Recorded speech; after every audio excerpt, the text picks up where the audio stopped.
sekarang masyarakat itu mudah sekali viral di TikTok, Pak. Jadi kalau kita membuat hal yang serupa, biasanya tidak akan mendapatkan views yang sama.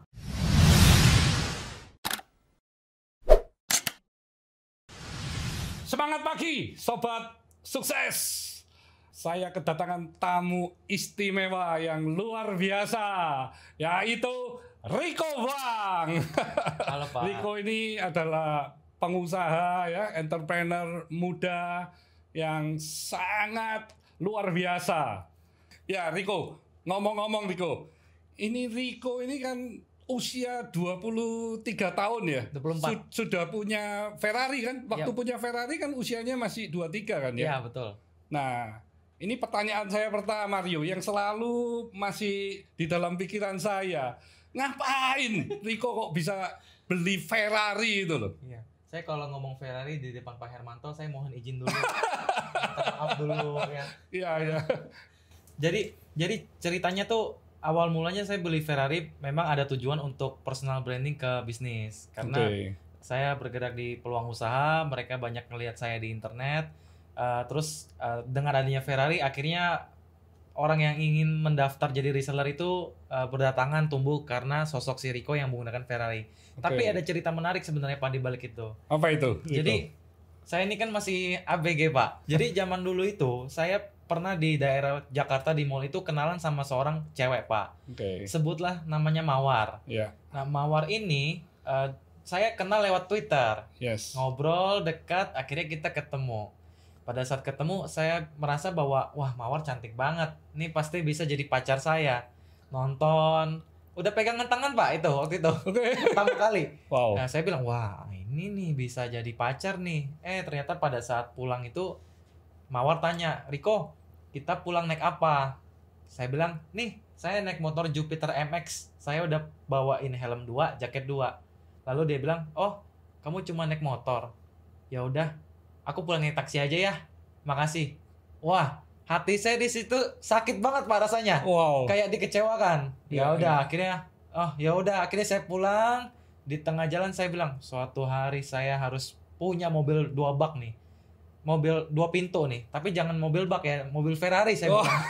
Biar nggak salah impiannya. Ya, akhirnya dari situ saya berangkat, dari situ saya pikir oke, suatu saat ketika saya udah menjalankan bisnis, saya mau membeli mobil impian saya supaya suatu hari Mawar bisa ingat ada sesosok pria yang dikecewakan dan sukses gitu Pak. Wah, itu pembuktian yang luar biasa Rico ya. Jadi Rico punya satu semangat bagaimana untuk membuktikan supaya bisa membeli mobil impian tadi ya. Tapi sebenarnya saya juga pernah nasehatin Pak Hermanto. Ya. Beli Ferrari itu buat bisnis tuh ada bagusnya apa enggak sih Pak sebenarnya? Ya. Ya kan? Ya. Kalau menurut saya sih dalam kacamata saya nih, kalau beli Ferrari kita tangguhkan dananya itu untuk perputaran bisnis. Ya tentunya setiap 2-3 tahun sekali Rio akan mendapatkan Ferrari terus menerus kan.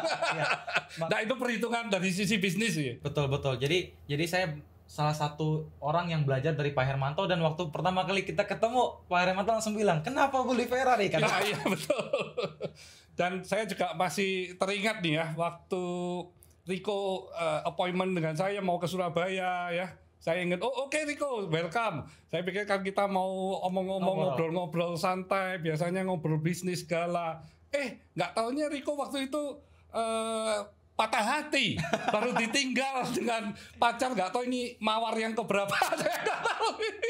Jadi baru ditinggal, patah hati, dan Rico juga dikawal ini sama seorang dokter ya. Betul. Jadi saya kaget, Rico datang ternyata habis putus cinta kan. Betul. Ceritanya. Gimana Rico itu ceritanya? Iya, jadi buat yang belum nonton ini, sebenarnya waktu itu saya lagi patah hati. Terus karena patah hati saya bingung saya harus cari siapa. Nah, akhirnya saya mencari, udahlah, saya pengen fokus berbisnis. Siapa guru bisnis saya? Pak Hermanto Tanoko. Akhirnya saya ke Surabaya ditemenin dokter ke tempat Pak Hermanto Tanoko. Nah, kenapa waktu itu saya putus cinta ke tempat Pak Hermanto Tanoko? Kenapa? Karena saya pengen kembali fokus menjalankan bisnis. Siang malam saya pengen fokus dulu di situ supaya nggak kepikiran patah hati. Jadi saya tetap bisa bekerja profesional, menjalankan bisnis juga secara profesional, tidak no hard feeling lagi di hati karena pacar gitu. Betul. Jadinya ketika saya berpikir ketika saya bisa fokus bisnis, goal-goal yang saya rencanakan harusnya bisa tercapai. Karena waktu itu kan sangat penting ya Pak. Setuju Riko. Betul ya Pak, waktu sangat penting. Jadi bagi saya ya udah saya pengen fokus aja berbisnis. Saya langsung ke pabrik Cleo. Iya betul. Pabrik Cleo di Pandaan. Saya masih ingat ya. Jadi tapi nggak nyangka kalau Riko nemuin saya itu karena habis putus cinta gitu. Gimana perasaannya waktu itu? Kaget Pak? Ya saya kaget aja dan saya merasa wah ini luar biasa ini seorang Riko datang dan bisa ini konsultasi masalah pacar, masalah masa depan untuk pasangan ya. Karena memang menurut saya ini adalah suatu proses ya. Akhirnya Riko bisa menjadi lebih dewasa, menjadi lebih bijaksana dalam memilih pasangan. Karena pasangan ini sangat penting. Karena kalau sudah married, sudah nggak bisa ditukar-tukar lagi loh ya. Nggak bisa tukar tambah sudah. Tapi kalau masih pacaran kan itu sih oke. Itu karena membuat Riko lebih dewasa kan. Setuju Pak. Dan bagaimana bisa memilih istri yang memang benar-benar bisa jatuh cintanya, jatuh hatinya, sehidup semati, duka maupun suka dengan Riko. Betul, Pak. Bukan dengan Ferrarinya. Atau bukan dengan bisnisnya gitu ya. Betul, Pak. Itu yang paling utama. Karena Riko kalau sudah dapat pasangan, saya yakin bisnisnya itu akan bertumbuhnya berlipat kali kalau sudah dapat pasangan yang benar-benar cocok ya. Seperti yang saya alami dong. Betul, saya jadi keinget Pak Hermanto dengan Bu Sandra nih. Iya. Pasangan serasi, tapi waktu itu kita syuting di Cleo kita menghasilkan satu video tuh Pak. Iya. Di situ ada Pak Hermanto, ada Bu Sandra juga. Betul. Pasangan yang saya pacarannya dengan istri saya Bu Sandra itu pacar pertama saya dan pacar sampai sekarang ya. Itu awalnya naik sepeda motor. Oh sama juga berarti. Iya, saya pacarannya naik sepeda motor. Nggak naik kuda merah loh saya. Berarti pada saat naik sepeda motor Bu Sandra menerima Pak Hermanto dong? Oh iya. Jadi sampai bekerja pun saya kalau hujan pun bingung pakai jas hujan. Goncengan dengan istri saya. Jadi waktu istri saya itu mengandung 8 bulan, 9 bulan itu pulang dari apotek itu masih naik sepeda motor meskipun hujan-hujan. Padahal waktu itu kalau mau beli mobil juga bisa sih sesungguhnya ya. Okay. Tapi kami memang mau benar-benar menghemat karena semua dana yang ada saya putar di bisnis. Karena saya yakin sekali dengan di bisnis itu bisa berputar jauh lebih cepat. Setuju Pak, setuju. Iya. Jadi memang kehidupan saya akhirnya waktu saya beli mobil, pertama kali mobil saya itu Chery Daihatsu ya. Okay. Wah itu tiap berapa hari sekali mesti dicuci itu. Terus habis itu naik ke Mazda 323, terus ganti lagi ke Honda Accord, terus BMW. Wah itu rajin, tiap minggu mesti nyuci. Tapi sudah begitu masuk saya beli ke mobil Tiger ya, terus S-Class, sudah jarang nyuci. Oh. Iya, jadi beli mobil semakin tinggi, akhirnya saya nyentuh aja nggak. Tapi kayaknya cerita ini nggak dibicarakan di sosial media. Ngomong-ngomong soal sosial media, saya sekarang ngelihat Pak Hermanto itu rajin di sosial media. Dan saya juga ngerasa sosial media itu menjadi satu hal yang penting untuk kita personal branding gitu. Betul. Jadi waktu saya mulai personal branding itu, saya kan mulai dari Twitter, terus ke Instagram, terus akhirnya ke TikTok. Kenapa ke TikTok? Karena saya mikir sekarang masyarakat itu mudah sekali viral di TikTok, Pak. Jadi hanya dengan waktu 10 detik, video 15 menit, video 15 detik, 1 menit, itu semua lapisan masyarakat tuh bisa sampai dapat 1 juta views, 2 juta views, 500.000 views, dan mudah dikenal oleh masyarakat. Dan saya juga ngeliat Pak Hermanto melakukan personal branding. Kalau saya kan personal branding memang untuk ya tujuannya untuk brand awareness si Riko-nya. Terus ujungnya ke bisnis. Kalau menurut Bapak, personal branding itu untuk ke bisnis juga penting nggak sih? Sangat penting. Karena dunia ini sekarang kan berubah sangat cepat dan semuanya sudah ke arah teknologi, ke arah digital ya. Jadi bagaimana kita bisa memperkenalkan kita punya perusahaan, kita punya produk, kita punya value-value. Kalau tidak melalui sosial media, sudah ketinggalan dong. Dengan sosial media ini kan cara yang paling cepat ya. Tapi saya banyak belajar nih kalau dari sosial media dengan Rico ya. Betul. Terutama pertama kali di interview di YouTube juga dengan Rico saya ya waktu itu ya. Betul. Nah ini antara YouTube dengan Insta dengan TikTok yang baru ini Rico ngomong TikTok. Nah ini tentu berbeda semua nih ya arah dari para pemirsa atau masyarakatnya ya. Betul, tapi pada intinya konsep yang dibuat di setiap sosial media memiliki konsep yang sama, yaitu adalah bagaimana kita membuat sebuah konten. Ya. Bukan konten yang kita mau, tapi konten yang disukai oleh penonton. Oke. Ya, contohnya waktu di YouTube saya itu kan, waktu itu belum ada orang yang wawancara pengusaha-pengusaha sukses. Ya. Karena mau belajar sama pengusaha sukses itu sulit sekali menjangkaunya. Bukan karena pengusahanya nggak mau ngajarin, tapi karena tidak punya waktu. Yes. Nah, akhirnya saya jadi yang salah satu yang pertama membuat, terus ada Pak Hermanto, Ya. penontonnya banyak. Oke. Nah, terus akhirnya banyak orang-orang yang membuat sejenis gitu. Ya. Saya harus mencari gimana caranya supaya saya menjadi yang berbeda daripada orang lain. Oke. Nah, sama di Instagram sama di TikTok juga sama. Jadi kalau di TikTok saya lebih ke pamer, Pak. Oke.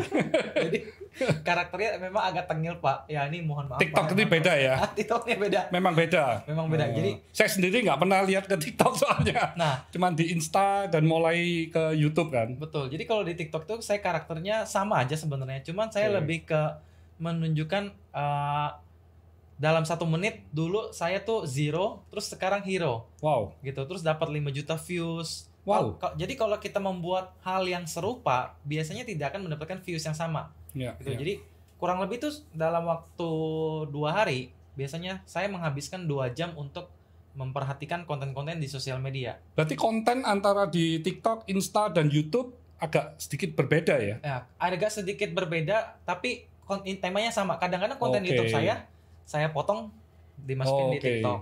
Terus Ya, kadang di TikTok saya jadiin tulisan di Facebook Ya, atau di ya. Instagram. Oke. Jadi pada intinya saya bikin konten aja, saya memperhatikan 2 jam waktu saya untuk ngelihat kira-kira di sosial media ada apa sih. Oke. Nah, yang bisa saya tiru, maka saya buat lebih baik lagi. Oke. Nanti kalau di TikTok viral, ya udah saya jadikan sebuah quotes di Instagram, jadikan sebuah tema untuk saya bahas di YouTube. Oke. Begitu juga dengan beberapa sosmed lainnya. Ya, ya. Dan yang penting nggak perlu lihat viewsnya kecil, Mm-hmm. semua oleh angka, tapi Ya. bikin aja dulu nanti dievaluasi pelan-pelan gitu. Oke. sih, Pak.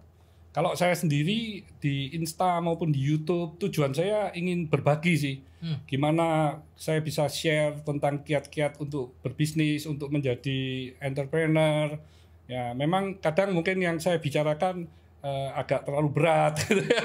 Makanya ini saya juga ingin ngorek dari Rico ya. Rico ini seorang pemuda di usia yang relatif sangat muda ya. Waktu berbisnis awal muawal usia berapa, Rico? Saya bisnis itu mulai dari SMP 2, Pak. Wow. Jadi mulai jualan aksesoris HP, Ya. kemudian jualan nasi uduk, Wow. sempat jadi buzzer di sosial media. Jadi dulu saya bisa naikin trending topik dunia di Twitter gitu, hanya dengan akun Berarti saya. usia 15 ya waktu Ya, itu kurang ya. lebih sekitar 15. Nah, itu yang saya tadi mendengar nasi uduk itu yang sangat menarik gitu ya. Karena di usia remaja itu untuk membawa nasi uduk dimakan di sekolah aja mungkin sudah harus menebalkan kulit muka ya. Betul. Apalagi ini jualan gitu ya. Cuman enaknya dulu kan kalau jualan nasi uduk tuh nggak usah modal, Pak. Iya. Jadi saya suruh temen saya bayar dulu di depan, besok saya pesen sama tetangga saya yang bikin. Wow. Nah, nanti bawa kantong sambil naik motor Jupiter tadi, Pak. Iya, iya. Nah, dibawa ke sekolah, ya udah teman-teman bayar, besok pesen lagi. Udah. Wow. Karena kenapa saya bisa laku, karena harga di kantin memang cukup relatif mahal. Iya, iya. Jadi saya manfaatkan itu, ya udah sampai guru-guru semua pesan semua gitu. Wow, ini sangat menarik ini sobat sukses ya. Jadi Enrico di usia remaja sudah bisa berdagang nasi uduk ya, berbisnis nasi uduk, dan ini sungguh satu latihan yang sangat diperlukan untuk sebagai entrepreneur. Kita nggak perlu malu kalau mau berbisnis apapun asal halal silakan. Justru dari nasi uduk ini bisa mengembangkan bisnis menjadi dropshipper, dan beli Ferrari loh ini. Ini sungguh sesuatu yang luar biasa ya. Karena itu asal muasalnya dari sana kan. Betul, Dari Pak. sana terus bisa bertumbuh dan berkembang menjadi sukses sampai saat ini ya. Dan terus masih melahirkan banyak sekali reseller-reseller ya. Betul. Itu menurut saya yang sangat membanggakan dan luar biasa. Karena bisa melahirkan begitu banyak reseller, itu artinya bisa mengurangi pengangguran-pengangguran ya. Apalagi di zaman saat ini yang kena COVID. Nah ini kan banyak sekali nih keluarga-keluarga yang membutuhkan penghasilan tambahan. Nah dengan adanya dropshipper, mereka bisa berjualan tanpa modal ya. Sesungguhnya kan tanpa modal ya. Tanpa modal, Kan Pak. harus cari pembeli, nanti tinggal pesen di dropshipper yang mengirim. Betul. Wah, ini luar biasa sekali. Tergantung dari effort yang dilakukan oleh reseller kan. Betul. Kalau resellernya semangat, dia giat sekali dan punya impian yang memang ingin dikejar, pasti sukses. Betul, Ya. setuju sekali. Jadi itu yang membuat saya sangat terkesan dengan apa yang dilakukan anak muda ya. Ini kalau cucu masih belum bisa ya, masih anak ini ya. Masih Tapi anak kita ya. sama-sama ABG sih. Tapi bicara soal ABG, Pak, kan Bapak ini adalah seorang yang sukses dan sibuk. Terus Bapak dekat dengan anak muda. Sebenarnya buat apa lagi sih, Pak? Bapak sudah memiliki kekayaan, harta. Terus kok masih mau ngajarin anak muda? Apalagi ngajakin saya podcast gini, Pak. Wah, ini. Jadi saya ini kan seseorang yang juga terus mau belajar. Nah, saat ini yang belajar saya yang paling saya rasa cepat itu dengan anak-anak milenial, Oke. generasi Z ya. Ini kan mereka cara berpikirnya ini kan berbeda dengan zaman saya baby boomer ini. Jadi you kan lebih cepat, lebih ke arah teknologi. Nah, ini saya senang sekali. Semangat saya kan jadi aura semangatnya ini lebih tumbuh lagi kan. Betul. Jadi kalau sudah mau decline dengan kumpul anak-anak muda jadi naik lagi. Jadi ini saya senang sekali. Dan saya saat ini ada salah satu pimpinan dari bisnis unit saya, level CEO, usianya masih 27. Oh, oke. Jadi, Masih muda banget ya? Iya, dan yang saya lihat, wow, luar biasa sekali. Progres dari bisnis action plan yang dilakukan itu memang berbeda lah. Ya. Jadi ini sejalan dengan yang saya inginkan. Malah kadang-kadang melebihi. Jadi itu adalah extra mile ya. Harapan saya di sini, tapi dia memberinya kan jauh lebih di atasnya kan. Nah ini anak-anak muda semua nih, luar biasa. Jadi sudah pintar tapi agile. Oke. Cocok sekali dari sisi pandemi ini juga ya. Karena saat ini kan bukan perusahaan besar, perusahaan nasional yang menakutkan, tetapi perusahaan yang cepat dan mau action. Nah ini yang akan menjadi pemenang. Jadi ini di masa pandemi ini memang satu kesempatan, satu peluang bagi sobat sukses yang mau menjalankan bisnis, karena ini peluang-peluangnya demikian banyak ya. Dan perubahan ini biasanya kalau orang yang sudah di comfort zone, perusahaan-perusahaan yang sudah besar, biasanya kan jarang untuk ikut mau melakukan perubahan atau beradaptasi. Biasanya sudah merasa yang nomor satu, merasa yang paling pintar, merasa yang paling benar, sehingga tidak mau berubah. Nah, ini adalah kesempatan milenial dan juga generasi Z untuk mengambil alih dari opportunity yang ada. Terima kasih sekali Riko telah meluangkan waktu dari Jakarta ke Surabaya ya. Nah, sebelum menutup podcast ini, Riko kasih ini advice atau saran kepada sobat sukses apa nih supaya bisa start mulai dari bisnis sampai bisa menjadi sosok yang sukses. Oke, untuk sobat sukses semua, pesan saya yang anak-anak muda ini semua nih, pertama jangan pernah menyerah kalau mengalami kegagalan. Karena kalau kita sadar Setuju. jadi pengusaha itu kan satu paket antara sukses sama gagal. Jadi ketika gagal itu udah tahu pasti akan ngalamin, ya udah dinikmatin aja. Yang kedua, lebih baik kita anak-anak muda ini kehilangan masa muda dulu untuk main-main, happy-happy, have fun, menghabiskan uang hura-hura daripada nanti kita kehilangan masa depan. Karena bagi saya masa depan itu sangat penting, dan untuk mencapai masa depan, saya atau sobat sukses ini harus banyak menghabiskan waktu untuk belajar, salah satunya ke Pak Hermanto juga, atau kemanapun industri yang dikejar. Yang ketiga, jauhi gengsi, perbanyak relasi. Itu. Oke. Luar biasa nih, sobat sukses ya. Jadi ingat nih pesan dari Rico ya. Jadi yang pertama, jangan mudah menyerah, jangan mudah putus asa, tapi tetap harus gigih untuk mencapai apa yang diimpikan ya. Dan yang kedua juga jangan gengsi. Jadi kalau mau berbisnis silakan, asal itu halal dijalankan aja ya.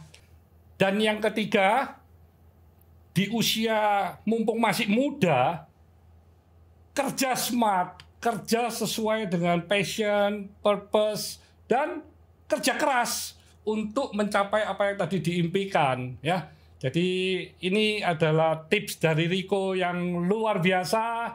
Saya doakan semua sobat sukses untuk sukses mencapai impiannya. Salam bahagia, sehat, dan sukses untuk kita semua. Stay humble, stay positive, stay on fire.